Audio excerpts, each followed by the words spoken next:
স্ত্রী সহবাসের পরে যদি এরা আল্লাহ ভীতি অবলম্বন করত, যে আজান হয়েছে মানুষ দেখবে গোসল করতেছি, কি আসে যে আমি বিয়ে করছি, আমার বউ, আমি থাকবো, এটা সবাই জানে।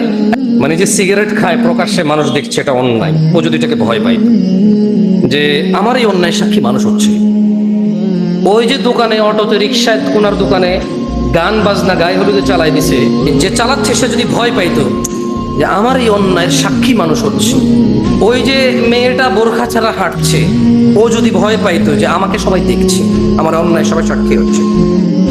ওই যে ছেলেটা জনসম্মুখে মেয়েটার দিকে এভাবে তাকিয়ে আজে বাজে কথা বলতেছে, বন্ধু বন্ধু, ওর বন্ধু যেটা শুনছে, ওর বন্ধু যেটা সাক্ষী হচ্ছে, যদি ও এটাকে ভয় পাইতো, মানে আল্লাহর ভীতি অবলম্বন করতো। আল্লাহ বলছে যে লাফাতাহনা আলাইহিম বারাকাতিন মিনাস সামা, যদি জনবসতির লোকগুলা আল্লাহর ভীতি অবলম্বন করত, তাহলে আল্লাহ তাদের জন্য আসমান আর জমিনের কল্যাণ উন্মুক্ত করে দিত।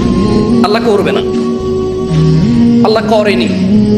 আল্লাহ বলছে যদি এরা আল্লাহ ভীতি অবলম্বন করত গুনাহ করার সময়, যদি এরা ঘুমের সময় আল্লাহ ভীতি অবলম্বন করতো যে ফজরে যেতে হবে, ঘুমানো যাবে না, স্ত্রী সহবাসের পরে যদি এরা আল্লাহ ভীতি অবলম্বন করত, যে আজান হয়েছে মানুষ দেখবে গোসল করতেছি, কি আসে যে আমি বিয়ে করছি, আমার বউ, আমি থাকবো, এটা সবাই জানে।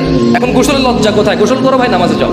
ওখানে যদি আল্লাহ ভীতি করত, এই যে লোকটা দাড়ি কাটছে, এ দোকান ভর্তি লোক, এই আল্লাহ রাসূলের সুন্নাতটা কেটে ফেলতেছে, সবাই সাক্ষী, হাজার হাজার মানুষের সামনে চলাফেরা করে, ও যদি ওখানে আল্লাহ ভীতি করতো যে দাড়িটা কাটতেছি গুনার কাজ, সবাই সামনে, সবাই সাক্ষী, আবার আমি এটা কেটে ফেলতেছি, আল্লাহ ভীতি যদি অবলম্বন করত, আল্লাহ বলছেন যে লাফাতাহনা আলাইহিম, এই লোকগুলা যদি অপরাধের সময় আল্লাহকে ভয় করত, এই লোকগুলা যদি নেকি করত আল্লাহর ভয়ে, আমি জমিন আর আসমানে যে বরকত রেখেছি, কল্যাণ রেখেছি, খুলে দিতাম, সব উন্মুক্ত করে দিতাম।